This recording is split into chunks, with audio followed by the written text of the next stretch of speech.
What's good, everyone? Just got done for another Friday workout, and I wanted to speak to you about awareness behind adversity, meaning behind adversity. And this is a concept that can help anyone that is literally living within this world.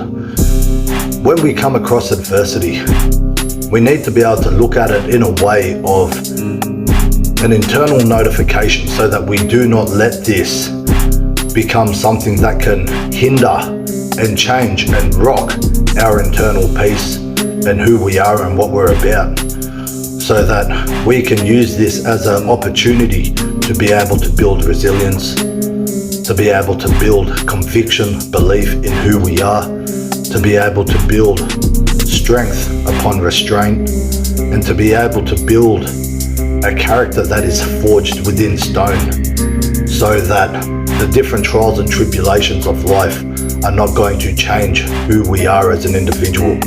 This is where that confidence, self-belief, self-esteem, and that conviction ultimately comes from.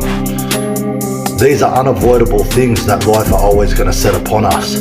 We're always going to come across different trials and tribulations, and we need to have the awareness of it so that we can learn to find the lessons within these hardships, so that we can learn to find the lessons within these troubled times and difficult times. Because otherwise, what's going to happen? We're already conditioned to be able to play the blame game, to point the finger, and to put the accountability onto everything else. So when we can learn to look at it as an opportunity to learn, as an opportunity to be able to build that resilience within who you are as an individual, how much stronger do you think your character is going to become when you learn to look at these opportunities like this, instead of allowing it to make you adopt a victim state of mind, a victim's mentality, allowing it to soften you for who you are and what you're about, and to excuse negative desires that lead into more negative vices. And it all comes from the inability to be able to show restraint over our emotions. And I understand emotions are there for a reason, but we need to be able to have a stoic approach so that we can better our cognitive function, so that we can better who we are within our cause and for who we are at heart. Because like I said before, these are things that life are always going to throw upon you. These are different things that life is always going to place in front of you. And when we can learn to take this type of approach towards those trials and tribulations, ultimately it's going to create an individual that we can all be proud of. It can create an individual that knows how to conduct themselves under stress and under difficult times, to create clarity when our lives are in chaos, to create clarity within the unknown, and to create clarity when we face confusion. Again, this is all going to help us become better individuals, to be able to give back to our family units, to be able to give back to our dogs, and give back to the people that we love and care for. It's all an internal state. And whether or not we let these different trials and tribulations affect us for positive or negative, that's up to us. The accountability has to be on oneself.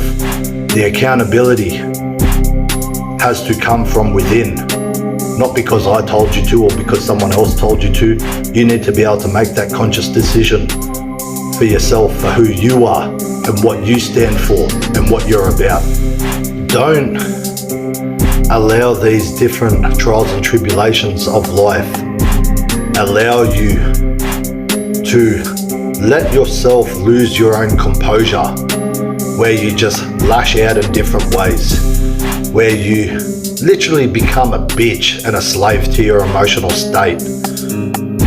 Because when you do such things and you behave in such a manner, as I just said, you lose your composure, you lose that internal state of peace, You affect your own happiness, you affect your own quality of life. But not only that, you are going to make everyone that you love and care for, everyone that's around you, everyone within your circle, your dogs, you're going to make all of that suffer due to a little bit of trial and tribulation that you can't avoid within life. Because if you really love the other side of the relationship, don't you want to be able to be that individual that is trustworthy, that is dependable, that is competent, to be able to help the situation instead of letting that situation get the better of you and affect you to a state where everyone and everything around you has to suffer? And then because you've allowed this to happen, you what?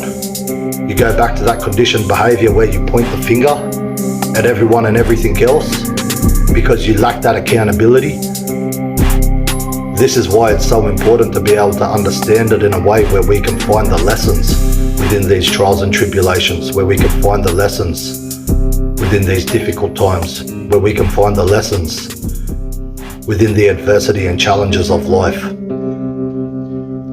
Because I can only speak for myself, but wouldn't you want to be the one that is trustworthy? Wouldn't you want to be the one that is the rock of your people and your animals? Wouldn't you want to be the one that is worthy of that respect?